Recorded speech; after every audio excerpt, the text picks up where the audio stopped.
ప్రియమైన దేవుని వల్లారా, దేవాది దేవుని మహాకృపను బట్టి ఈ విధంగా దేవుని యొక్క జ్ఞాన సంగతులు వినటానికి విచ్చేసినటువంటి మీ అందరికీ కూడా మన ప్రభువును ప్రియరక్షకుడైన యేసుక్రీస్తు వారి శ్రేష్టమైన నామలో నా హృదయపూర్వకమైనటువంటి వందనములు తెలియజేసుకుంటున్నాను. మనందరి ద్వారా నిత్యము సర్వోన్నతులైన దేవునికి యుగముల వరకు మహిమ కలుగునుగాక. ఆమేన్. ప్రియులారా, ఈ సమాజంలో దేవునికి భక్తి చేయటానికి అంటూ ఒక కాలం అనేది ఉంటుంది.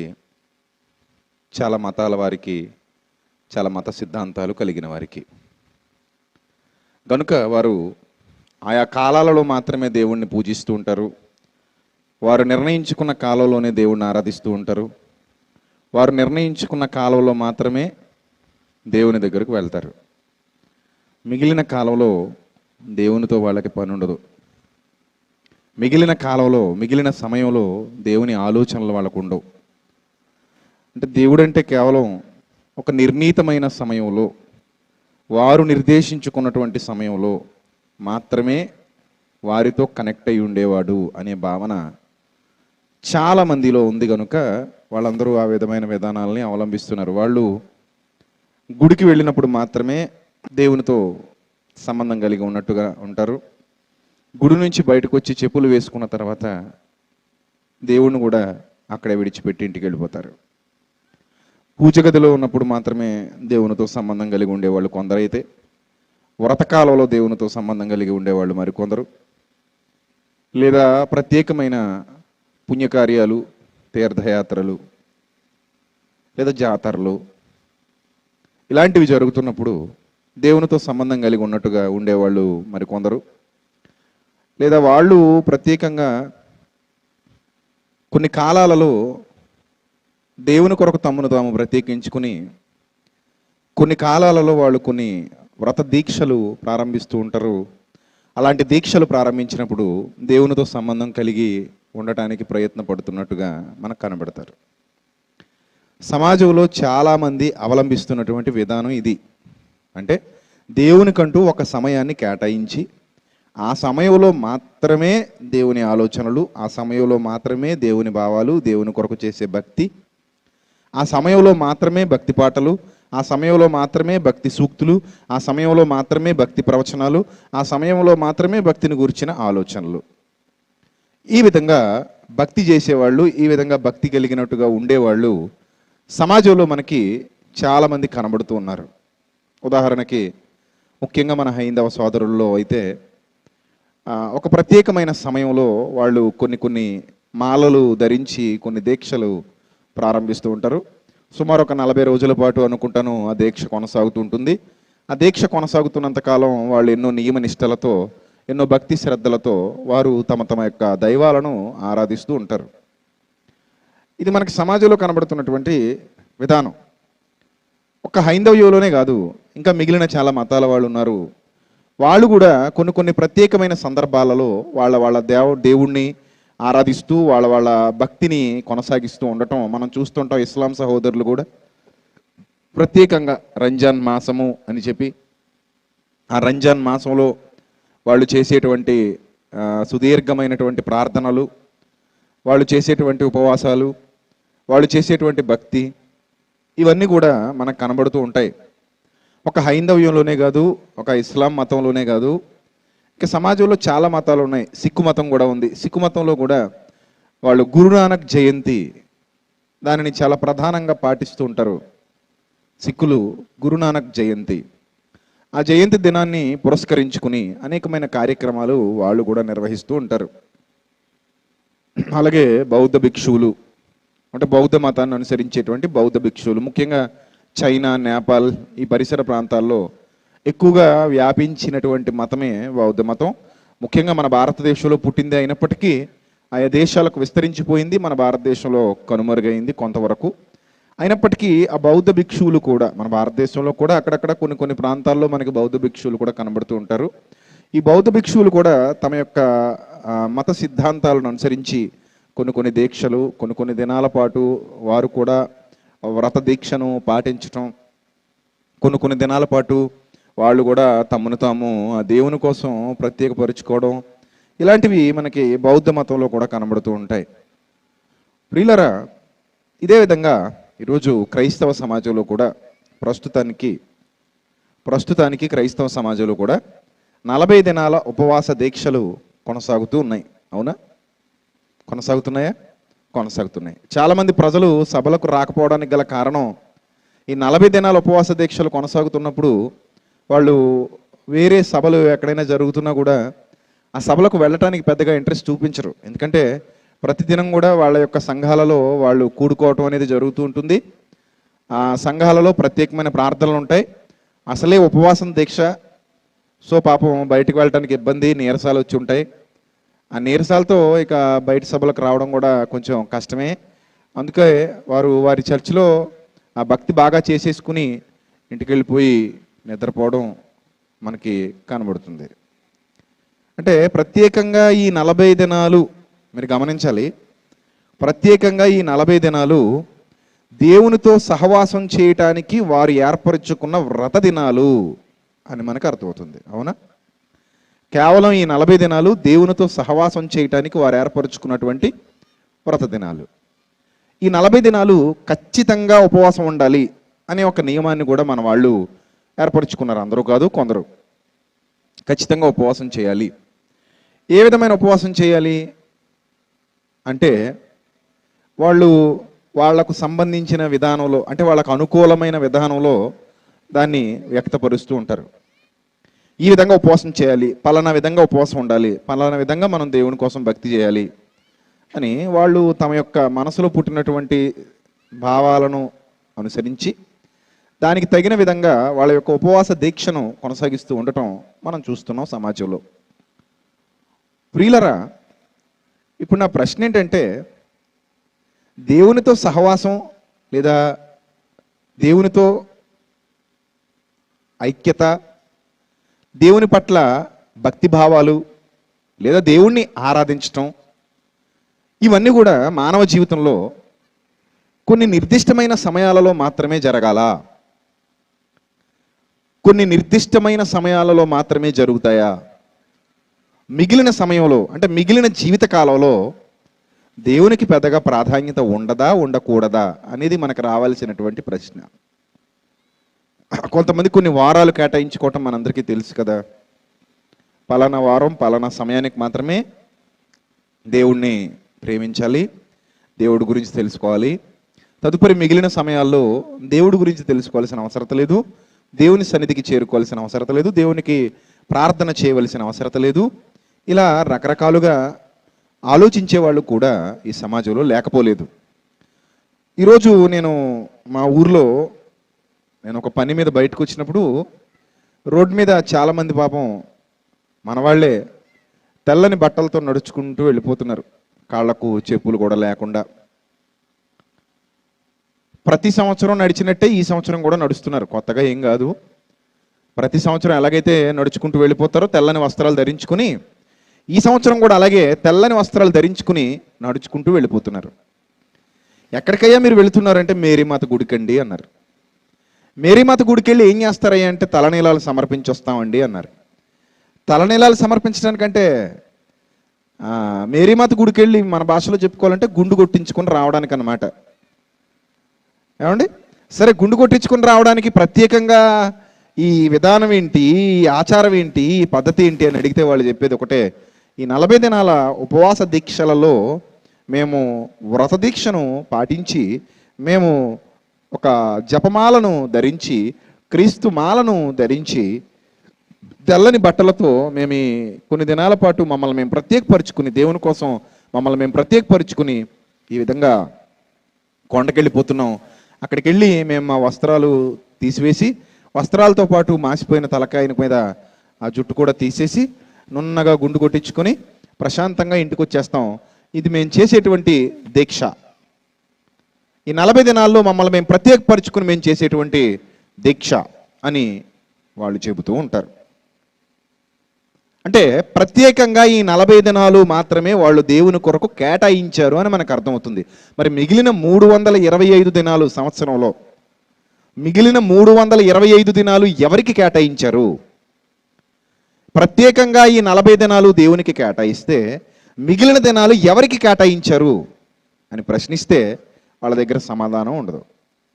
రెండోది, మరికొంతమంది వాదన ఏ విధంగా ఉంటుందంటే, మరి సాక్షాత్తు యేసుక్రీస్తు ప్రభువారు 40 దినాల ఉపవాసం ఉన్నారు కదా, 40 దినాల పాటు ఆయన దీక్ష చేశారు కదా, 40 దినాల పాటు ఆయన దీక్ష చేసినప్పుడు మేం చేస్తే తప్పేంటి అంటారు. గమనించాలి జాగ్రత్తగా. 40 దినాలు యేసుక్రీస్తు ఉపవాసం ఉన్నాడన్న సంగతి మీ అందరికీ తెలుసా తెలీదా? ఎంతమందికి తెలుసు? చెప్పండి, చేయి చూపించండి. 40 దినాల పాటు యేసుక్రీస్తు ఉపవాసం ఉన్నాడన్న సంగతి ఎంతమందికి తెలుసు? మీ అందరికీ తెలుసు. ఏమండి, 40 దినాల పాటు మరి యేసుక్రీస్తు ఉపవాసం ఉన్నందుకు మనం ఉండొద్దా? మన ప్రభువే ఉన్నప్పుడు మనం ఉండకూడదా? మనము ఉండాలి కదా. మన ప్రభువు ఉన్నారా లేదా? ఉన్నారు. మరి మన ప్రభువు ఉన్నప్పుడు మనం ఉండొద్దా అని అడిగేవాళ్ళు ఎక్కువ మంది. సరే, మంచిదే. ప్రభు ఉన్నాడనే ఉంటున్నారా మీరు? ప్రభు ఉన్నాడనే 40 దినాలు మీరు ఉపవాసం ఉంటున్నారా? అవునయ్యా, అవును, ప్రభు ఉన్నాడు కాబట్టి మేము ఉంటున్నాం. మా ప్రభు మాకు మార్గదర్శి, మా ప్రభువే మాకు మార్గదర్శి. అలాంటి మా ప్రభువే 40 దినాల పాటు తనను తాను ప్రత్యేకపరుచుకొని ఈ దీక్షను ప్రారంభించి ఈ దీక్ష చేశాడు. ఈ దీక్ష చేశాడు గనుక మేము కూడా 40 దినాల పాటు ఈ దీక్షను కొనసాగిస్తున్నాము అంటారు. సరే, మంచిదే. ప్రభు చేశాడనేనా మీరు చేస్తున్నారు? అవునో. మళ్ళీ మళ్ళీ అడుగుతావు ఎందుకు? మళ్ళీ అడుగుతావు ఎందుకయ్యా? ప్రభు చేశాడు గనుకనే మేము చేస్తున్నాం. మంచిదే. మరి ప్రభు చేసినట్టే చేస్తున్నారా? ప్రభు చేసినట్టే చేస్తున్నారా అని అడిగితే ఏమంటారు తెలుసా? ప్రభు చేసినట్టు ఎవడు చేయగలడు? ప్రభు చేసినట్టు ఎవడు చేయగలడు? మరి ప్రభువు చేసినట్టు ఎవడు చేయగలడంటే నువ్వెందుకు చేస్తున్నావు? ఎవడూ చేయలేడా? ఎవడూ చేయలేడా? ఎవడూ చేయలేడు, మరి ఇంకెందుకు నువ్వు చేయటం? ఎవడూ చేయలేడంటే నువ్వు చేయలేవనే కదా అర్థం. అలాంటప్పుడు నేను నా ఇష్ట ప్రకారంగా చేసుకుంటున్నానని చెప్పాలి కానీ ప్రభువు చేశాడు కాబట్టి నేను చేస్తున్నానని చెప్పటం అది ధర్మమా? ప్రభు చేశాడు కాబట్టి నేను చేస్తున్నానని చెప్తున్నప్పుడు ప్రభు చేసినట్టే నువ్వు చేయాలి. ప్రభు చేశాడు కాబట్టి నేను చేస్తున్నానని చెప్పకూడదు. ఆయన చేసినట్టు చేయలేనప్పుడు నాకు నచ్చినట్టుగా నేను చేసుకుంటున్నాను అని చెప్పాలి. నాకు నచ్చినట్టుగా నేను చేసుకుంటున్నాను అని చెప్పినప్పుడు నేను వాక్యానుసారంగా ప్రవర్తిస్తున్నానని చెప్పకూడదు. ఎందుకంటే నీకు నచ్చినట్టుగా నువ్వు చేసుకుంటున్నావు కాబట్టి, వాక్యానుసారంగా నువ్వు చేయట్లేదు కాబట్టి. సో ఇన్ని ప్రశ్నలు వస్తాయండి. ఈ ప్రశ్నలకు సమాధానం వారి దగ్గర లభిస్తుందా అంటే లభించదు. ఇంకో విషయం, ప్రభువు తనంత తానుగానే ఈ 40 దినాలు ఉపవాసం ఉన్నారా? తనంతట తానుగానే కావాలనే, మళ్ళీ గుర్తు చేస్తున్నాను మీకు, తనంతట తానుగానే కావాలనే ఈ 40 దినాలు ఉపవాసం ఉన్నారా? చెప్పాలి. అవునని ఎవరు చేయొద్దండి. తనంత తానుగానే కావాలనే ఈ 40 దినాలు ఉపవాసం ఉన్నారు అని అవును అనేవారు చెయ్యొద్దాలి. అవును అనేవారు ఎవరైనా ఉన్నారా? ఎవరు లేరు. పోనీ కాదు అనేవారు ఉన్నారా? తనంత తానుగా లేరు, కావాలని లేరు, ఎవరో ఆయనకు అన్నం పెట్టకుండా అలా చేసేశారు, ఎవరో ఆయన్ని కావాలని తలుపులేసి బంధించేశారు బయటికి రాకుండా, అందుకే అలా ఉండాల్సి వచ్చింది, ఆయన కావాలని లేరు అనేవారు ఎవరైనా ఉన్నారా? పోనీ అలాంటి వారు ఎవరైనా ఉంటే చేయి చూపించండి. అలాంటి వారు లేరా? మరి ఎలాంటి వారు ఉన్నారు ఇక్కడ? ఎలాంటి వారు ఉన్నారు ఇక్కడ? ఆయన కావాలని ఉన్నాడా, కావాలని లేడా? రెండు నిజమా, రెండిట్లో ఒకటే నిజమా? కనీసం అదైనా చెప్పేసామండి. రెండు రైటా, రెండిట్లో ఒకటే రైటా? రెండిట్లో ఒకటే రైట్. అయితే ఆయన మనలాగే కావాలని 40 దినాలు ఉపవాసం ఉండాలి. లేని ఎడల ఎవరో ఆయనను ఆ విధంగా ఇబ్బందికి గురి చేసి ఉండాలి. రెండు విషయాలు. దీని లోపలికి వెళ్ళే ముందు మరొక ప్రశ్న. ఇప్పుడు మనం 40 దినాల ఉపవాసాన్ని ప్రభువు చేశారు కాబట్టి చేస్తున్నామని చెప్పే సహోదరులు చాలామంది 40 దినాల పాటు చేసేటువంటి ఈ దీక్ష కరెక్ట్గా గుడ్ ఫ్రైడే ముందు వరకు చేసి గుడ్ ఫ్రైడే నుండి ఈస్టర్ లోపు చక్కగా ముగించి ఈస్టర్ దినాన్ని జరిగించుకుని అక్కడతో ఈ ఉపవాస దీక్షలకు స్వస్తి చెబుతారు. మరి బైబిల్లో 40 దినాల ఉపవాసం అనంతరం యేసుక్రీస్తు ప్రభు వారిని సిలువ వేశారా? చెప్పండి. 40 దినాల ఉపవాసం అనంతరం యేసుక్రీస్తు ప్రభు వారిని సిలువ వేశారా? వేయలేదండి. 40 దినాల ఉపవాసం అనంతరం ఆయన సిలువనెక్కించలేదు. ఆయన స్వార్థ పనికి వెళ్ళటానికి ముందే ఈ సంఘటనలు జరిగాయి. స్వార్థ పనిలో అడుగు పెట్టబోతున్నాడు అనటానికి ముందే, బాప్తిస్మం పొందిన వెంటనే ఈ విధమైన సంఘటనలు ఆయన బ్రతుకులో సంభవించాయి. అంతేగాని ఆయనక కొద్ది దినాలలో లేదా ఈ 40 దినాల తర్వాత సిలువకి ఎక్కబోతున్నాడు అని అనగా ఈ 40 దినాలు మాత్రం ఆయన ఉపవాసం ఉండటం అనేది జరగలేదు. అసలు ఈ 40 దినాలు ఆయన అనుభవించినటువంటి ఆ శోధన, ఆయన అనుభవించినటువంటి ఆ వేదన, ఆయన భరించినటువంటి ఆ బాధ, ఇదంతా కూడా చాలామందికి అర్థం కాలేదు నేటికి కూడా. ప్రియులారా, ఆచారాలు మనం ఏర్పరుచుకున్నవి. ఆచారాల వల్ల అజ్ఞానంలోనికి వెళ్ళిపోతాం తప్ప జ్ఞానంలో వెలుగొందలేం. ఆచారాల వల్ల అజ్ఞానం ఏలుబడి చేస్తుంది తప్ప జ్ఞానం మనలోనికి రాదు. జ్ఞానం మనకి కలగాలి అంటే దేవుని యొక్క ఆలోచనల్లోనికి వెళ్ళాలి. కేవలం ఒక ఆచారబద్ధంగా భక్తి చేసినంత కాలం దేవునితో మనం సహవాసం చేయలేము. ఆచారబద్ధంగా ఎప్పుడైతే భక్తి జీవితాన్ని జీవించాలనుకుంటావో దేవునితో నువ్వు సహవాసాన్ని చేయలేవు. ఎప్పుడైతే దేవునితో సహవాసం చేయాలనుకుంటావో సమస్తాన్ని మర్చిపోవాలి, దేవుని మాత్రమే గుర్తుపెట్టుకోవాలి. సమస్తాన్ని తృణీకరించాలి నీ ఆలోచనల్లో నుంచి, దేవుణ్ణి మాత్రమే నీ ఆలోచనల్లో నింపుకోవాలి.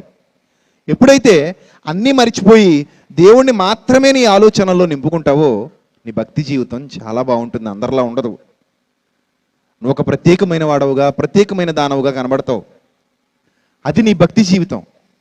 అలాంటి భక్తి జీవితాన్ని జీవించాలి అని అంటే, ఒక ప్రత్యేకత నీకు కావాలి అని అంటే, ఒక ప్రత్యేకమైన భక్తి జీవితంలోనికి నువ్వు వెళ్ళాలి అని అనుకుంటే ఖచ్చితంగా దేవుని జ్ఞానాన్ని బట్టే నిన్ను నువ్వు తీర్చిదిద్దుకోవాలి. దేవుని జ్ఞానాన్ని బట్టే నీ అడుగులు ముందుకు పడాలి. అంతేగాని లోక సంబంధమైన ఆచారాలు, లోక సంబంధమైన వ్యవహారాలు, ఎవరో మనుషులు ప్రవేశపెట్టిన పద్ధతులు, మనుషులు కల్పించిన సిద్ధాంతాలు అనేవి మనకి పనికిరావు ప్రియులారా. ఎందుకు ఈ విషయాన్ని చెబుతున్నానంటే, చాలామంది క్రైస్తవులు ఈ 40 దినాలే దేవునితో సహవాసం అనుకుంటున్నారు. అది కూడా కరెక్ట్గా చేయట్లేదు. మరి ఇంకో ప్రశ్న, ప్రతి సంవత్సరం మనలాగే యేసుక్రీస్తు ప్రభు వారు 40 దినాలు ప్రత్యేకంగా ఉన్నాడా? ఇది ఇంకో ప్రశ్న.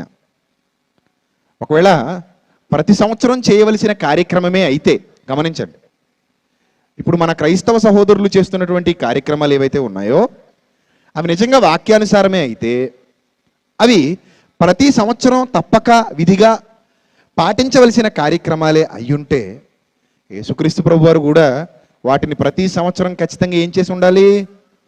పాటించి ఉండాలి. అవునా?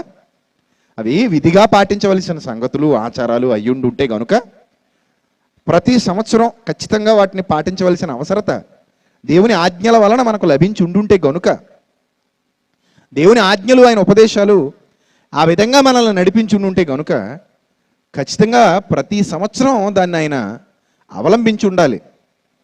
ఏదో ఒకసారి చేసి మానేసేది కాదు కదా. మరి మనం ప్రతి సంవత్సరం చేస్తున్నారు కదా మన వాళ్ళు. ప్రతి సంవత్సరం ఈ నెలల్లో చాలా బిజీగా ఉంటారు, చాలా బిజీగా. మొన్న ఒక ఆయన మాట్లాడుతూ, అమ్మాయి వివాహం అన్నారు కదా అంటే, లెంట డేస్ కదండి అన్నాడు.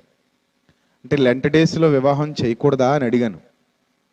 లెంట డేస్లో వివాహం చేయకూడదండి, కరెక్ట్ కాదండి, లెంట్ డేస్లో వివాహం చేయకూడదండి అన్నాడు. సరే, మరి ఈ సంవత్సరం లెంట్ డేస్ అయ్యాక పెళ్లి చేస్తారు. పెళ్ళైన తర్వాత మీ అమ్మాయి గర్భవతి అవుతుంది. ఒకవేళ లెంట్ డేస్లో డెలివరీ చేయాల్సిన పరిస్థితి వచ్చింది అనుకోండి, ఏం చేస్తారు సార్ మీరు? లెంట్ డేస్లో మీ అమ్మాయికి డెలివరీ చేయాల్సిన పరిస్థితి వస్తే 9 నెలల్లో నిండిపోయేలోపు లెంట్ డేస్ ప్రారంభమైపోయి ఆ రోజు నొప్పులు వచ్చేస్తుంటే దగ్గరికి వెళ్ళి, అమ్మా కొంచెం ఒక్క 40 రోజులు ఓర్చుకో అమ్మా, కొంచెం ఓపిక పట్టమ్మా, ఒక్క 40 రోజులు ఓపిక పడితే లెంట్ డేస్ అయిపోతాయి, ఆ తర్వాత కనీద్దు కానీ. ఎలాగూ 9 నెలలు మోసావు, ఇంకో నెల మీద 10 రోజులు మొయ్యమ్మా. ఎన్ని రోజులు? ఇంకో నెల మీద 10 రోజులు మెల్లిగా ఓపిక పెట్టావు అనుకో తల్లి, ఈ అశుభ గడియలు, ఏ గడియలు? శుభ గడియలా అశుభ గడియలా? అశుభ గడియలు, అశుభ గడియలు తొలగిపోతాయి. ఎవరైనా ముహూర్తాలు చూసుకున్నారనుకోండి, అంటాం ముహూర్తాలు ఏంటయ్యా, ప్రతి సమయం దేవుడిచ్చిందే, ప్రతి కాలం దేవుడిచ్చిందే, ఎప్పుడు మనం ఊపిరి తీసుకోవటం మానేసామయ్యా. మంచి ముహూర్తం అన్నా నువ్వు ఊపిరి తీసుకుంటావు, దుర్ముహూర్తం అన్నా నువ్వు ఊపిరి తీసుకుంటావు. ఊపిరి తీసుకోకుండా ఒక క్షణం కూడా ఉండలేవు కదా. ప్రతి సమయాన్ని దేవుడే కదా మనకి ప్రేమతో అనుగ్రహించాడు. మరి దేవుడే మనకు ప్రేమతో అనుగ్రహించినప్పుడు ఈ ముహూర్తాలు ఏంటి, ఈ గొడవ ఏంటి అని నువ్వు, అన్ని కాలాలు మంచి కాలాలే అని చెప్పుకుంటున్న నువ్వు, దైవగ్రంథంతో జ్ఞానవంతుడిగా వెలగవలసిన నువ్వు, సరిగ్గా ఈ సమయానికి వచ్చేసరికి అమ్మో ఇవి అశుభ గడియలండి, ఇది రాహుకాలం అండి, ఈ కాలంలో మనం శుభకార్యములు చేయకూడదండి అంటే, మరి బిడ్డను కనటం శుభకార్యమా అశుభకార్యమా? చెప్పండి. బిడ్డను కనటం శుభకార్యమా అశుభకార్యమా? శుభకార్యమే కదండి. ఆ ఇంటి వంశాంకురం జన్మించినప్పుడు, ఈ భూమి మీదకు కొత్తగా ఒక నరుడు వచ్చినప్పుడు, నీకు నీ గడుపు నుంచి ఒక బిడ్డ ఈ భూమి మీద ప్రవేశించినప్పుడు అది ఆనందించవలసిన విషయం కదా. మరి అది లెంట్ డేస్లో జరిగితే ఒప్పుకుంటావా ఒప్పుకోవా? ఒప్పుకుంటావు. ఒప్పుకోకపోతే బిడ్డను చంపుకోవాలి, బిడ్డను తల్లిని కలిపి చంపుకోవాలి ఒప్పుకోకపోతే. కాబట్టి చచ్చినట్టు ఏం చేస్తావు? ఒప్పుకుంటావు. అక్కడ ఒప్పుకుంటున్నటువంటి నువ్వు మరి వివాహం విషయంలో వద్దు అంటున్నావంటే ఏదో ఆలోచన విషయంలో దారి తప్పావేమో అని కనిపించట్లేదు. దేవుని యొక్క సమయాన్నే, దేవుడు ప్రేమతో అనుగ్రహిస్తున్న సమయాన్నే తప్పు పట్టే స్థాయికి, అది చెడ్డది అనే స్థాయికి నువ్వు వెళ్ళిపోయావేమో. అది నీకు అర్థం కావట్లేదు. అర్థం కావాలి. చాలామంది ఇలాంటి పిచ్చి పిచ్చి విధానాలను నేటికి అవలంబిస్తున్నారు. ప్రియులరా, అసలు ఈ 40 దినాల వెనుక మనకు తెలియని చరిత్ర చాలా ఉందండి. మీరు అనుకోవచ్చు, యేసు ప్రభువు చేశాడు మనవాళ్ళు చేస్తున్నారు, యేసు ప్రభువు చేశాడు మనవాళ్ళు చేస్తున్నారు, అక్కడితో ఆగిపోవచ్చు. కానీ ఈ 40 దినాల వెనక చాలా చాలా చాలా పెద్ద హిస్టరీ ఉంది. అది మనకు అర్థమైతే జీవితం మొత్తం నీ కళ్ళ ముందు కనబడుతుంది. జీవితం మొత్తం. జ్ఞానానికి అజ్ఞానానికి ఉన్న తేడా నీకు తెలియాలి. మొదట ఏది జ్ఞానమో ఏది అజ్ఞానమో, ఏది మనల్ని నిద్రపుచ్చేదో ఏది మనల్ని మేల్కొలిపేదో మనకు తెలియాలి ప్రియులారా. ఈ వాస్తవాలు నీకు అర్థమైతే జీవితం మొత్తం నీ కళ్ళ ముందు కనబడుతుంది. ఈ వాస్తవాలు నీకు అర్థం కాకపోతే కేవలం అజ్ఞానం ఏలుబడి చేస్తుంది.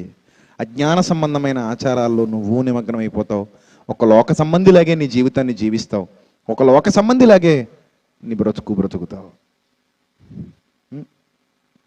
ఆ మేరీమాత కొండ దగ్గర మిఠాయి ఉండలు పంచి పెడుతున్నారు. పంచి పెట్టడం కదా, అమ్ముతున్నారు. అవి ఏంటంట అంటే పలహారం అటవి. ఓ 4-5 ఉండలు కొనుక్కొని వస్తున్నారు. చేయి చాపంటున్నారు. చాపితే 4 మిఠాయి ఉండ పోలికలు చేతులు పడేస్తున్నాడు. ఇది ఉండ కాదు, అందులో కొంత విరిచి 4 మిఠాయి ఉండ పోలికలు ఆ చేతులు పడేసి కళ్ళు కద్దుకుని తినే మేరీమాత పలారం.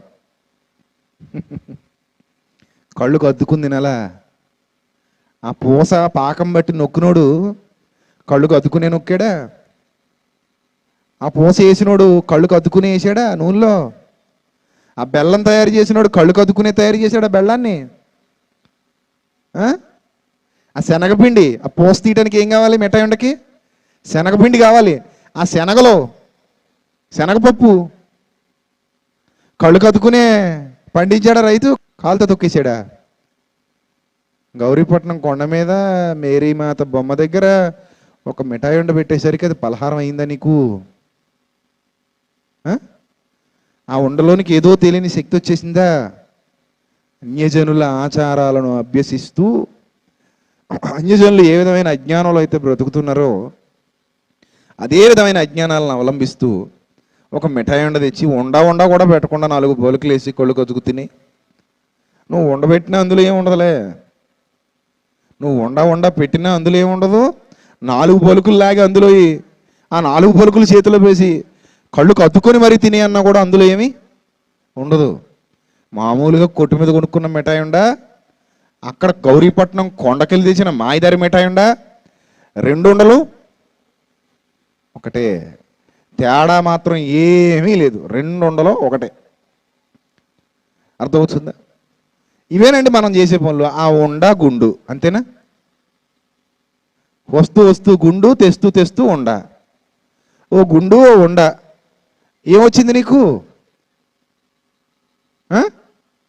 ఓ గుండు కొట్టించుకుని ఉండ తెచ్చుకుంటే అయిపోయింది భక్తి జీవితం. 40 రోజులు భక్తి జీవితం అయిపోయిందండి, అయిపోయిందండి. మళ్ళీ 40 రోజులు పాటు దీక్ష చేసే సంవత్సరం గతించి అవి వచ్చేంత వరకు మళ్ళీ ఇంక ఏ గొడవ ఉండదు. శుభ్రంగా జుట్టు పెంచేసుకుంటాడు షారుఖ్ ఖాన్ లాగా.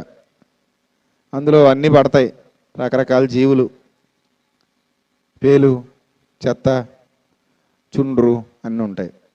ఇవన్నీ మూటగట్టి మరియమ్మకి ఇచ్చేస్తారు పట్టుకెళ్ళి. ఇవన్నీ మూటగట్టి మరియమ్మకి ఇచ్చేసి అమ్మ దగ్గర గుండు కొట్టించుకుని ఉండ తెచ్చుకుని మళ్ళీ వచ్చేస్తారు. మళ్ళీ ఉండబట్టుకొచ్చి అందరికీ పంచిపెట్టేసి ఎక్కడికి వెళ్ళాడు అనుకుంటున్నాం? మా ఆయన గౌరీపట్నం కొండకి వెళ్ళాడు. ఇంకా నయం, గౌరీపట్నం కొండ తయారు చేసేయడం లేదు. ఏం భక్తి జీవితాలండి! అన్యులు కూడా ఇలాగే చేస్తున్నారు కదండి, అన్యులు కూడా ఇలాగేనండి చేస్తున్నారు. సేమ్ వాళ్ళు అంతేనండి, అన్యులు కూడా ఇంతే. ఎక్కడికో వెళ్ళాం కొండ మీదకి, అక్కడ గుండు కొట్టించుకున్నాం, ఉండ తెచ్చామంటారు. ఇదేదో బాగుంది అనుకున్న మనోళ్ళు కూడా కొండ గుండు ఉండ భలే ఉన్నాయండి. మేము కొండకి వెళ్ళాం, మేము గుండు కొట్టాం, మేము ఉండ తెచ్చాం, మా కొండ మా గుండు మా ఉండ.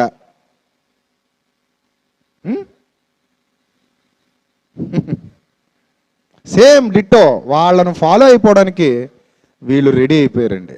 ఇదే భక్తి అండి. ఇంకా వాళ్ళకి ఎలాగైతే వచ్చాక దేవుడు గుర్తుండడో వీళ్ళకి కూడా మళ్ళీ వచ్చే సంవత్సరం వరకు దేవుడు గుర్తుండడు.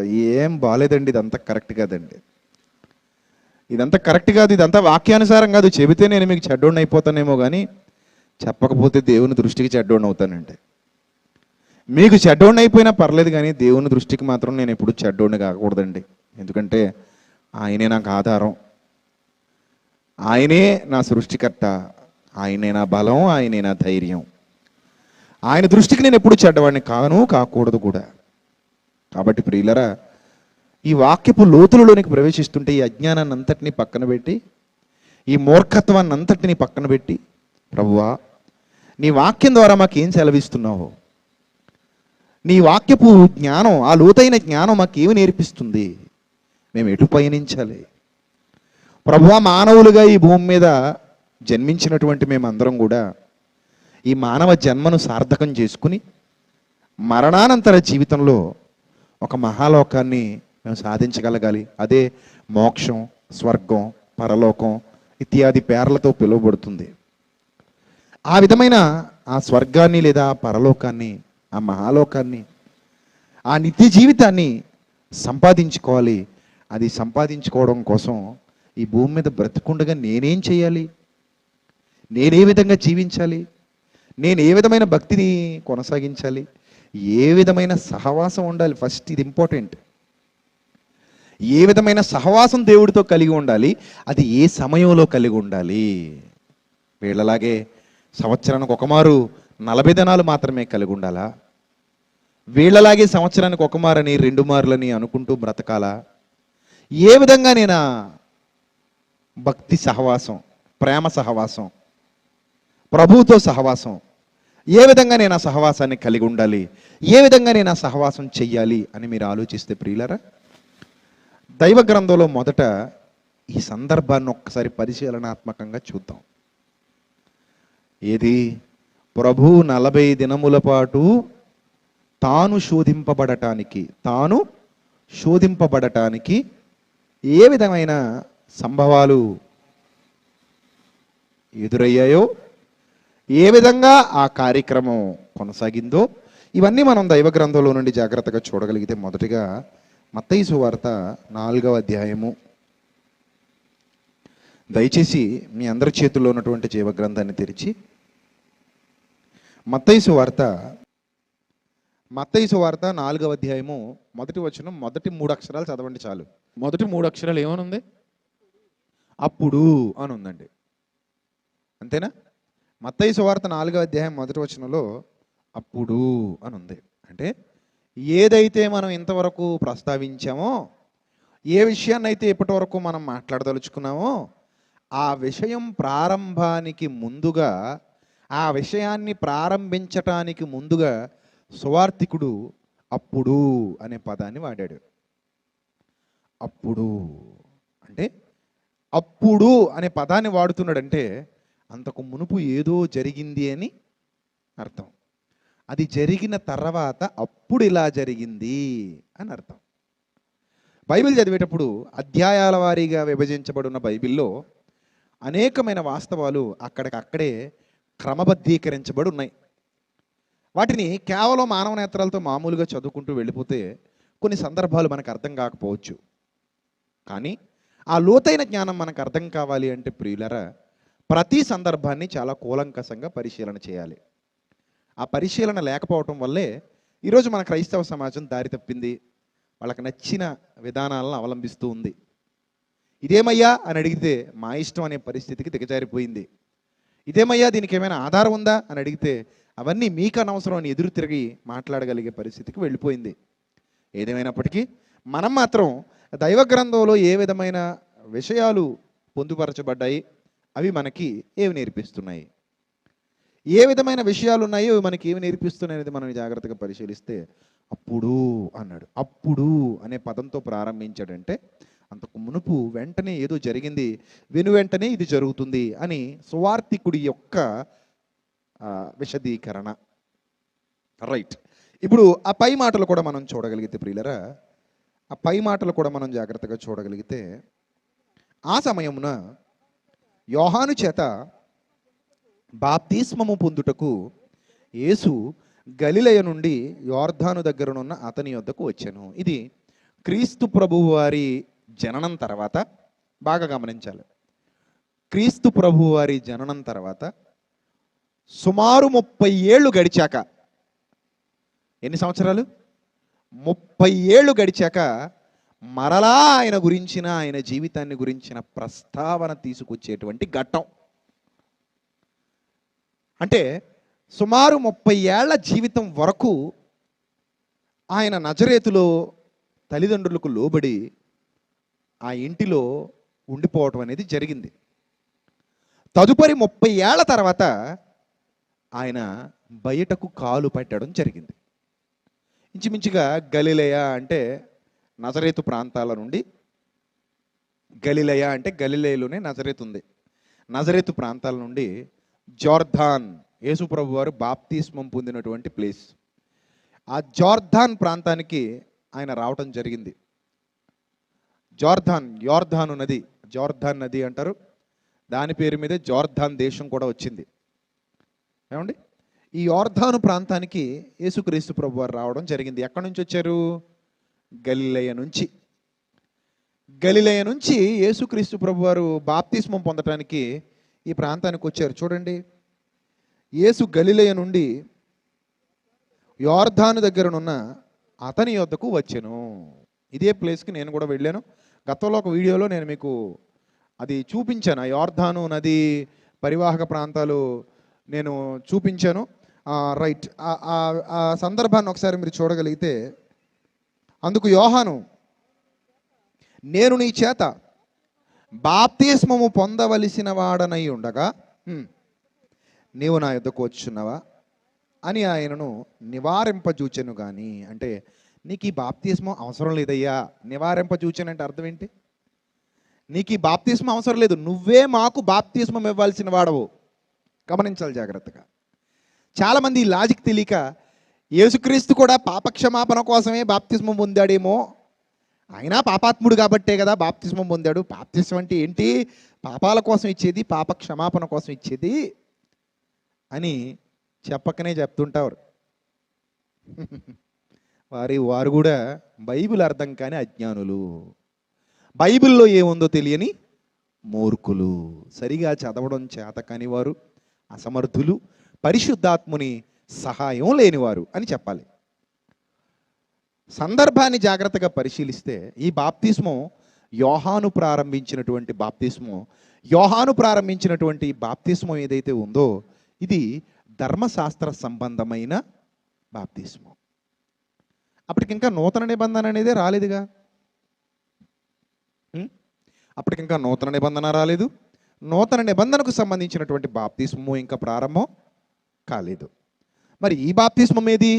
కేవలం ఇశ్రాయేలు జాతిలో ధర్మశాస్త్రానికి కట్టుబడి లోబడి జీవిస్తున్నటువంటి ప్రజలలో బాప్తిస్మం ఇచ్చి యోహాను అనే ప్రవక్త ప్రారంభించినటువంటి ధర్మశాస్త్ర సంబంధమైన బాప్తిస్మమే ఈ బాప్తిస్మం.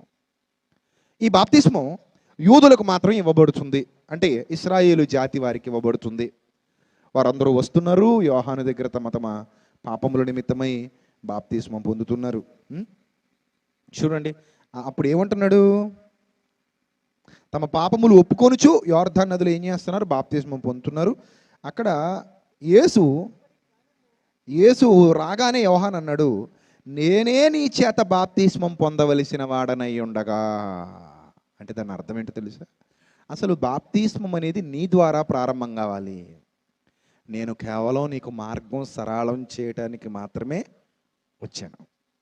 అందులో భాగంగా ఈ బాప్తిస్మం అనే పదాన్ని ఇశ్రాయేలు జాతికి పరిచయం చేస్తున్నాను.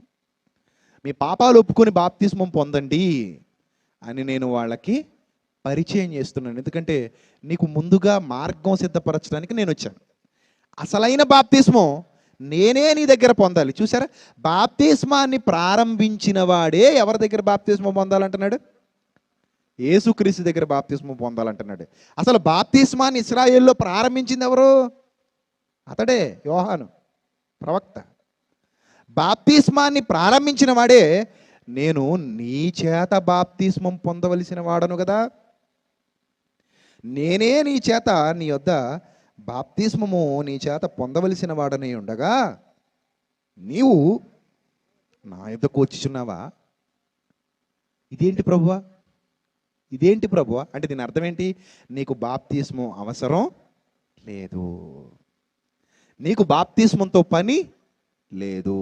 మరి నువ్వెందుకు వస్తున్నావు అని అంటే, ధర్మశాస్త్ర ప్రకారంగా నువ్వు బాప్తిస్మాన్ని ప్రారంభించావు గనుక, నువ్వు ధర్మశాస్త్ర సంబంధమైన ప్రవక్తవు గనుక, ధర్మశాస్త్రానికి నేనును లోబడువాడనై యోధ జాతిలో ఉన్నవాడను గనుక నీతి ప్రకారంగా ఇలా జరగని నాకు అవసరం లేదు. బాప్తిస్మం అనేది నాకు అవసరం లేనే లేదు. అయినప్పటికీ నీతి ప్రకారంగా నీతి యావత్తు ఎలాగూ నెరవేర్చుట మనకు తగి ఉన్నదని అతనికి ఉత్తరం ఇచ్చెను గనుక అతడు అలాగూ కానిచ్చెను. ఇప్పుడు యేసుక్రీస్తు ప్రభు వారికి బాప్తిస్మం ఇచ్చి యోహాను ఏమిచ్చాడు? బాప్తిస్మం ఇచ్చాడు. ఏ బాప్తిస్మం ఇది? పాపక్షమాపణ నిమిత్తం యేసుక్రీస్తు ప్రభు ద్వారా ప్రారంభించబడిన బాప్తిస్మం కాదు, కేవలం ధర్మశాస్త్ర సంబంధంగా ప్రారంభించబడిన బాప్తిస్మం. ఈ బాప్తిస్మం ప్రకారంగా యూదులందరూ ఇక్కడ తమ తమ పాపములు ఒప్పుకొని బాప్తిస్మం పొందాలి. యూదులందరికీ ఇది విధి. ఆ విధిని అనుసరించి యేసుక్రీస్తు ప్రభువారు నీతి యావత్తు ఎలాగూ జరగనిమ్ము, నాకు అవసరం లేకపోయినా నేనే మీకు బాప్తిస్మం ఇవ్వాల్సిన వాడనైనా ధర్మశాస్త్ర ప్రకారంగా నీతి యావత్తు ఎలాగూ జరగనిమ్ము అని చెప్పి ఆయన బాప్తిస్మం పొంది ఉన్నారు.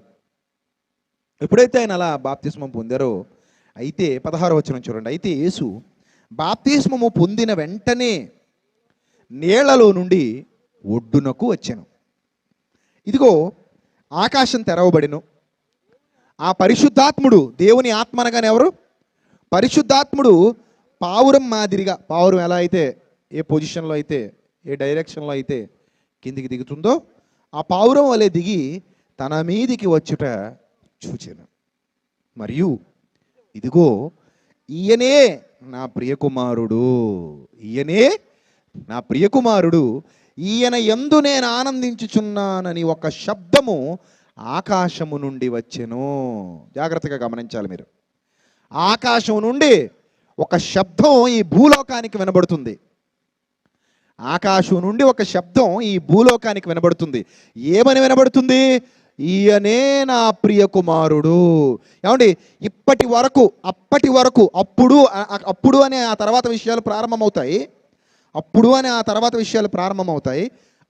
అన్న పదాన్ని సువార్తికుడు వాడక మునుపు ఎప్పుడైనా ఆకాశపు నలుమూలల నలుచెరగుల విస్తరించి ఉన్న సమస్త మానవాళిలో ఏ ఒక్కరిని గూర్చి అయినా సర్వోన్నతుడైన దేవుడు ఇదిగో ఈయనే నా ప్రియకుమారుడు, నా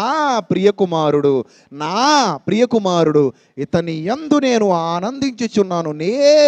ఆనందించుచున్నానన్న పదాన్ని వాడి ఉన్నాడా అని మీరు ఆలోచిస్తే ఏ ఒక్కరి విషయంలో అలా జరగలేదు. ఎందుకు జరగలేదు అని మీరు ఎప్పుడైనా ఆలోచించారా? ఎందుకు జరగలేదంటే ఆదాము మొదలుకొని అప్పటి వరకు మనం మాట్లాడుకుంటున్న సందర్భం అప్పటిది కాబట్టి అప్పటి వరకు అంటున్నాను. రూల్గా అయితే ఇప్పటి వరకు అని కూడా అనుకోవచ్చు. ఆదాము మొదలుకొని ఆ సందర్భం జరిగిన అప్పటి వరకు భూమి మీద ఎందరో మనుషులు పుట్టుకొచ్చారు. వాళ్ళందరూ సాక్షాత్తు దేవుని పిల్లలే, అందులో ఎలాంటి సందేహం లేదు.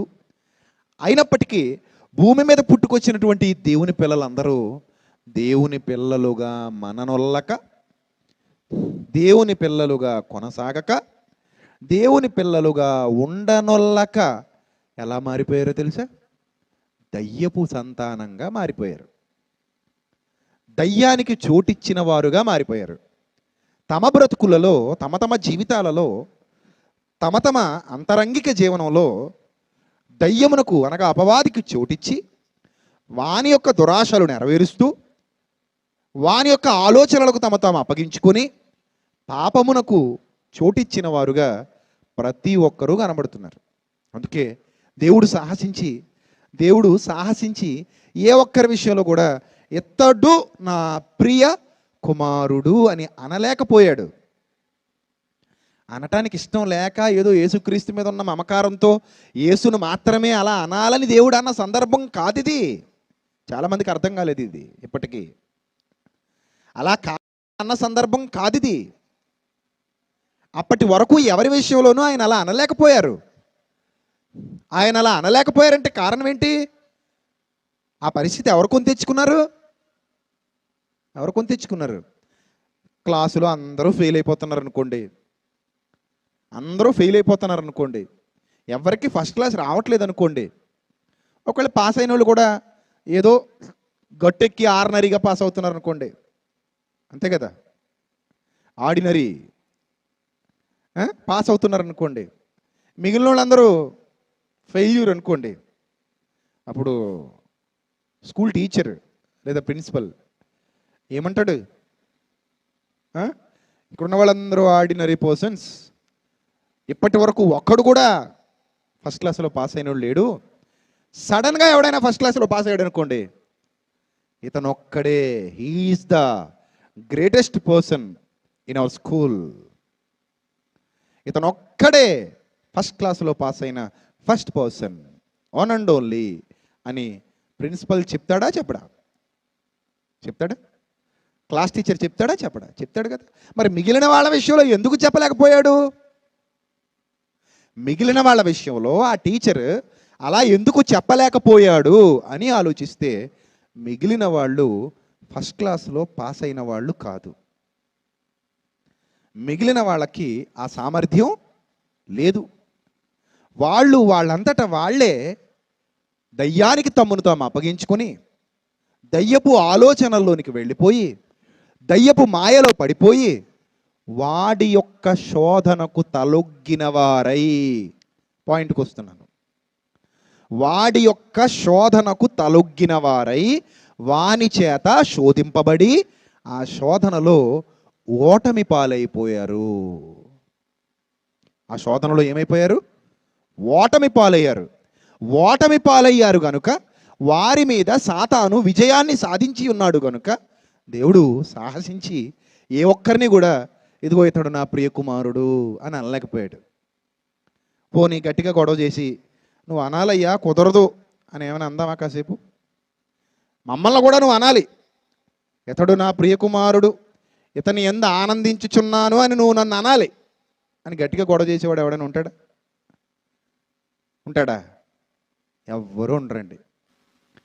ఈమె నా ప్రియ కుమార్తె, ఈమె యందు నేను ఆనందించుచున్నాను. దేవుడు ఎవరి విషయంలో, ఈవెన్ నా విషయంలో, నీ విషయంలో, మనలో ఎవరి విషయంలో దేవుడు అలా అనలేకపోయాడు. అనలేకపోవడానికి గల కారణం ఆయన కాదండి, మనమేనండి. ఆయన కాదు అలా అనలేకపోవడానికి గల కారణం. ఆయన ఎలా అవుతారండి? ఆయన కాదండి, మనమే అలా అనలేకుండా బ్రతికాం ప్రియులరా. అలా అనలేని బ్రతికాం.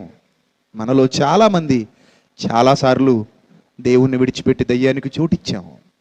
ఊహ తెలిసిన తర్వాత అనేక మార్లు దయ్యంతో సంబంధాన్ని పెట్టుకున్నాం, దయ్యంతో సంబంధం కలిగి జీవించాం, దయ్యపు క్రియలు జరిగించాం, దుష్టుని ఆలోచనల చొప్పున నడవలేదా? నడిచాం. దుష్టుని ఆలోచన చొప్పున నడిచాం, పాపుల మార్గమున నిలిచాం, అపహాసకులు కూర్చుండే చోట కూర్చున్నాం. ఇవన్నీ మనం చేసున్నాం. ఏ ఆజ్ఞలైతే దేవుడిచ్చాడో ఆ ఆజ్ఞల్ని మనం అనేక మార్లు ధిక్కరించాం, ఆ ఆజ్ఞలను అనేక మార్లు తృణీకరించాం. ఆ ఆజ్ఞల ప్రకారంగా మనం జీవించలేదు, మనం బ్రతకలేదు. మనమే కాదు, ఆదాము మొదలుకొని నేటి వరకు ఎవ్వరూ అలాగున బ్రతికిన వారు కారు. ఎవ్వరూ ఆ విధమైన జీవితాన్ని జీవించిన వారు కారు. ఆ విధంగా ఏ ఒక్కరూ జీవించలేకపోయారు గనుక ఏ ఒక్కరిని దేవుడు ఇతడు నా ప్రియ కుమారుడు అని అనలేకపోయాడు. అర్థమవుతుందండి? ఆదాము దగ్గర ప్రారంభమైందండి అపవాది శోధన. ఆదాము దగ్గర ప్రారంభమైన అపవాది శోధనలో ఆదాము గెలిచాడా, ఓడిపోయాడా? చెప్పండి. ఓడిపోయాడు, ఫెయిల్ అయిపోయాడు. పోనీ హవ్వ గెలిచిందా? హవ్వ ఓడిపోయింది. ఆదాము ఓడిపోయాడు, హవ్వ ఓడిపోయింది. ఇద్దరు ఓడిపోయారు. ఆదాము అవ్వలు ఇద్దరు ఓడిపోయారు. ఇద్దరులో ఎవ్వరూ గెలవలేకపోయారు. అక్కడ నుంచి మనుషులందరూ ఓడిపోతూనే వచ్చారు. కానీ సగర్వంగా మనం చెప్పుకోవాల్సిన మాట ఏంటో తెలుసా? అప్పటికి ఆయనకి 30 ఏళ్ళండి. అప్పుడు అన్నాడు, చూశారు? అప్పటికి ఆయన వయసు ఎంతో తెలుసా? 30 ఏళ్ళు. 30 ఏళ్ల వయసు వచ్చిన ఇంకా ఓడిపోని ఒకే ఒక్కడు భూమి మీద కదులుతున్నాడండి. ఇప్పటికీ ఓడిపోని ఒకే ఒక్కడు ఆకాశం క్రింద, సమస్త భూమి మీద, మధ్యధరా సముద్రానికి తూర్పునున్న ఆ దేవుని పిల్లలు ఉన్న దేశంలో, గలిలే ప్రాంతంలో నజరేతులో ఒకే ఒక్కడు ఆయనకిష్టుడుగా, ఆయన ప్రియ కుమారుడుగా బ్రతుకుతున్నాడు. అర్థమవుతుందా? ఊహ తెలిసిన నాట నుండి అప్పటికి 30 ఏళ్ళు ఆయనకి. చూస్తారన్నమాట లోకాసు వార్త 3వ అధ్యాయం 22వ వచనం. లోకాసు వార్త 3వ అధ్యాయం 22వ వచనం జాగ్రత్తగా చూడాలి. పరిశుద్ధాత్మ శరీరాకారముతో పావురము వలె ఆయన మీదికి దిగి వచ్చెను. అప్పుడు నీవు నా ప్రియకుమారుడవు, నీవు నా ప్రియకుమారుడవు, నీవు నా ప్రియకుమారుడవు, నీ యందు నేను ఆనందించుచున్నానని ఒక శబ్దము ఆకాశము నుండి వచ్చింది. ఈ భూమి మీద ఎందరో మనుషులు ఉన్నారు అప్పటికే, ఎవరి కొరకు ఆ శబ్దం రాలేదు, కానీ సాక్షాత్తు యేసుక్రీస్తు ప్రభు కొరకు ఆకాశం నుండి ఆ మాట భూమి మీదకి వచ్చింది. యేసు బోధింప మొదలు పెట్టినప్పుడు 23 వచనం, తదుపరి వచనమే, ఆ తర్వాత వచనం చూడండి 23 వచనం. యేసు బోధింప మొదలు పెట్టినప్పుడు ఆయన దాదాపు 30 ఏండ్ల ఈడు గలవాడు. ఎన్నేళ్ళు వయసు? 30 ఏళ్ళు. మనం దెయ్యంతో జత కట్టడానికి ఎన్నేళ్ళు పట్టిందండి? ఎన్నేళ్ళకే జత కట్టేసామండి దెయ్యంతో? ఎన్నేళ్ళకి కట్టేసి ఉంటామండి జత? ఇప్పుడంటే మరీ తక్కువకి కట్టేస్తున్నారండి. ఇది వరకైతే మా తరంలో అయితే 10 ఏళ్ళకో 8 ఏళ్ళకో కొంచెం 10 ఏళ్ళు వయసు వచ్చేసరికో, లేదా 12 ఏళ్ళ వయసు వచ్చేసరికో పట్టేవాళ్ళం. ఎవరితో జత? దెయ్యంతో జత. దెయ్యంతో జత కట్టడం అనేది 10-12 ఏళ్ళకి జరిగేది. మరి ఇప్పుడు 5-6 ఏళ్ళకే. 5-6 ఏళ్ళకే ఎవరితో జత కట్టేస్తున్నారు? దెయ్యంతో జత కట్టేస్తున్నారు. ఇంకా అక్కడి నుంచి మొదలైపోతున్నాయి కార్యక్రమాలు. 6వ ఏట నుంచి 7వ ఏట నుంచి డిగ్రీలు తీసేసుకుంటున్నారు, పట్టాలు పుచ్చేసుకుంటున్నారు, పరిపూర్ణత వైపు అడుగులు వేసేస్తున్నారు, పరుగులు తీసేస్తున్నారు, చక్రాలు సాధించేస్తున్నారు పిల్లలు. మామూలు కాదు. ఎందులో చక్రాలు సాధించేస్తున్నారండి పిల్లలు? అపవాది క్రియలలో ఉత్తీర్ణులు కావడంలో, అపవాది క్రియలలో ఉత్తీర్ణులు కావడంలో ప్రతి ఒక్కడూ ముందుంటున్నాడు. 30 ఏళ్ళు వచ్చాయండి ప్రభుకి. 30 ఏళ్ళు వచ్చాయి ప్రభుకి. ఆ 30 ఏళ్ళు నజరేతులోనే ఉన్నాడండి. నేను ఆ నజరేతు పట్టణంలో అడుగుపెట్టినప్పుడు చాలా ఆనందానికి లోనయ్యాను, చాలా ఆనందానికి. నా ప్రభు ఇదే ప్రాంతంలో 30 ఏళ్ళు పరిశుద్ధంగా పవిత్రంగా దేవుని కొరకు గెలిచి చూపించిన ప్రాంతం ఇదే. ఇదే ప్రాంతంలో నా ప్రభు గెలిచి చూపించాడు అని నేను నజరేతులో అడుగుపెట్టినప్పుడు, అలాగే నజరేతులో యేసుక్రీస్తు ప్రభు వారు నివాసం ఉన్న ప్రాంతం, అంటే మరియా, యోసేపు వీళ్ళంతా నివాసం ఉన్న ఒక చిన్న ఇల్లు, అది పాడుబడిపోయింది, ఇల్లు కూలిపోయినట్టుగా ఉంది. అక్కడ యోసేపు గారి వర్క్షాప్ కూడా నేటికి ఉంది. అంటే ఎక్కడైతే వడ్రంగి పని చేసుకునేవాడో, అలాగే వాళ్ళు నీళ్లు తోడుకునే పురాతన కాలపు బావి, మరియ నీళ్లు చేదుకునేటువంటి పురాతన కాలపు బావి ఇప్పటికీ ఆ ప్రాంతంలో ఉంది. ఆ ప్రాంతాలని సందర్శించినప్పుడు చాలా ఆనందానికి లోనయ్యాను. కారణం, ఈ ప్రపంచంలో ఆకాశం నుండి ఒక శబ్దం రావాలంటే దానికి మామూలుడైతే రాదు కదండి.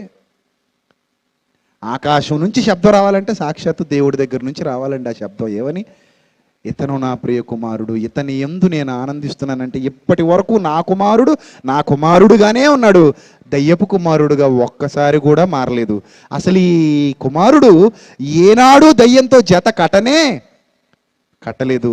నా మాటల యందే నిలిచి ఉన్నాడు, నా మాటల యందే నిలిచి ఉన్నాడు, నా శిక్షణలో ఉన్నాడు. ఎన్ని శోధనలు వచ్చినా, ఎంత శోధన సంభవించినా దయ్యంతో జత కట్టని ఏకైక పురుషుడు, ఏకైక కుమారుడు నా కుమారుడు. ఆ నజరేతులోనే బ్రతికాడు.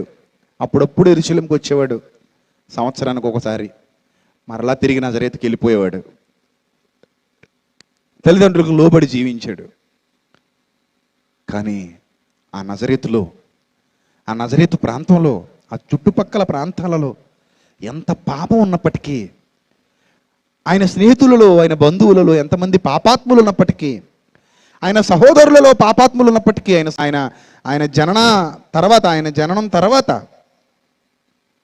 ఎవరైతే మరియా గర్భంలో నుండి శరీర సంబంధంగా పుట్టుకొచ్చారో ఆయన తర్వాత వాళ్ళందరూ పాపంలో పడిపోయినప్పటికీ తాను మాత్రం పాపంలో పడిపోకుండా బ్రతికినటువంటి వాడు యేసుక్రీస్తు. ఈ 30 ఏళ్ల జీవితం చాలామంది కనబడలేదు బైబిల్లో. కనబడక అంటే ప్రత్యక్షంగా బయటికి రాక ఆయన 30 ఏళ్ల వరకు నజరేతులో లేడు, ఇండియాకు వచ్చాడు, బౌద్ధ భిక్షువుల దగ్గర శిక్షణ పొందాడు, కాశ్మీర్కి వచ్చాడు, కడపకు వచ్చాడు అని పిచ్చి పిచ్చి మాటలు మాట్లాడేశారు. ఎక్కడికి రాలేదండి ఆయనకి ఎక్కడికి వెళ్ళాల్సిన అవసరత లేదండి. ఆయన నజరేతులోనే ఉండాలి, నజరేయుడు అనబడాలి. ఆయన నజరేతులోనే ఉండాలి, నజరేయుడు అనబడాలి. పాపంతో పోరాడాలి, వేదన అనుభవించాలి, శోధన గెలవాలి, శోధనను జయించాలి. ఎన్ని శోధనలు జయించాడో తెలుసా ఆయన 30 ఏళ్లలో? నువ్వు నేను దయ్యంతో జతకట్టడానికి ఎన్నో సంవత్సరాలు పట్టలేదు మనకు ఊహ తెలిసాక. కానీ 30 ఏళ్ల వయసు వచ్చినా ఆయన ఇంకా దయ్యంతో జత కట్టలేదు. 30 ఏళ్ల వయసు వచ్చినా ఆయన ఇంకా సాతానుకు చోటు ఇవ్వలేదు. ప్రత్యేకింపబడిన వాడుగానే ఉన్నాడు. అదండి అసలు సిసలైన దీక్ష. ఇది 40 రోజుల దీక్ష అనుకుంటున్నారా? దిక్కుమాలిన దీక్ష అది మీరు చేసే దీక్ష. 40 రోజులది అసలు దీక్షే కాదు, 30 ఏళ్ల దీక్ష ఉంది దాని ముందు. ఈ చరిత్ర మీకు తెలీదు. 30 ఏళ్ల దీక్ష, 30 సంవత్సరాల దీక్ష, పట్టుదలతో కూడిన దీక్ష.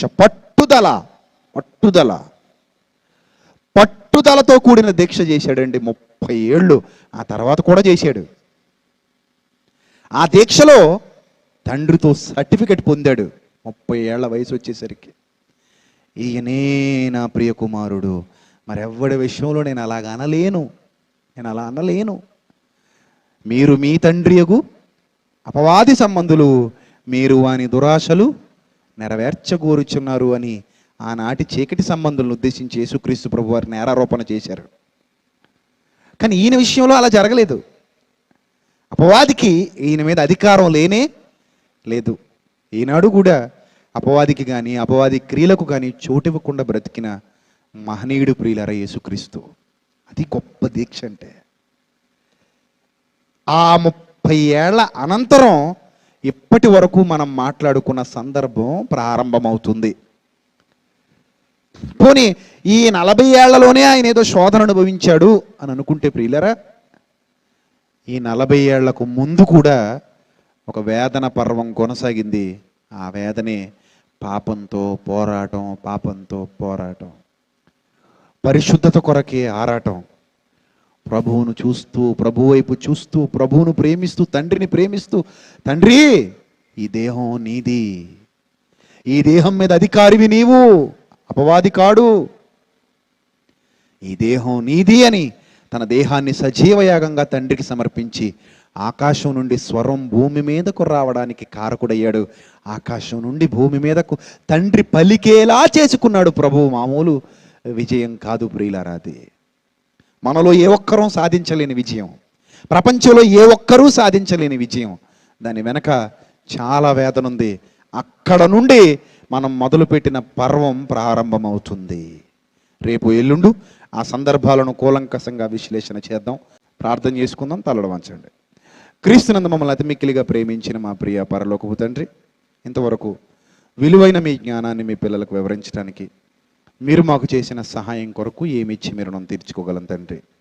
ప్రభువా, ఎన్నో గొప్ప సంగతులు, ఎన్నో విలువైన జ్ఞాన సంగతులు మీ గ్రంథంలో నుండి మేము ఆలోచించడానికి మీరు మాకు అవకాశం కల్పించారు. ప్రభువా, మేము ఎంతటి వారము, ఏ పాటి వారము తండ్రి, మీ ఆత్మ సహాయమును బట్టి, మీ ఆత్మ సహాయమును మాకు అనుగ్రహించడాన్ని బట్టి హృదయపూర్వకముగా కృతజ్ఞతాస్తుతులు చెల్లించుకుంటున్నాం తండ్రి. ప్రభువా, సమస్తము మీకు మహిమకరంగా, మాకు దీవెనకరంగా జరిగించినందుకు స్తోత్రం తండ్రి. రేపు ఎల్లుండి కూడా మరింత మహిమకరముగా ఈ సభలు జరగడానికి మీ సహాయం అనుగ్రహించండి. అనేక మందిని ప్రభువా రావడానికి వారికి మీ దయను చూపించండి.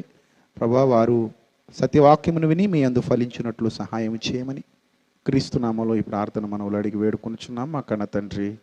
ఆమేన్. మన తండ్రి అయిన దేవుని ప్రేమ, కుమారుడైన క్రీస్తు యేసు వారి శాశ్వతమైన కృప, మనందరి ఆదరణకర్త అయిన పరిశుద్ధాత్మని అన్యోన్య సహవాసం కూడి ఉన్న మనకు లోకంలో ఆయనను ప్రేమిస్తూ ఆయన కోసం యథార్థంగా బ్రతుకుతున్న ప్రియులకు పిల్లలందరికీ ఇప్పుడు ఎల్లప్పుడూ సదాకాలము తోడైండి నడిపించునుగాక. ఆమేన్. అందరికీ వందనాలు. God bless you all.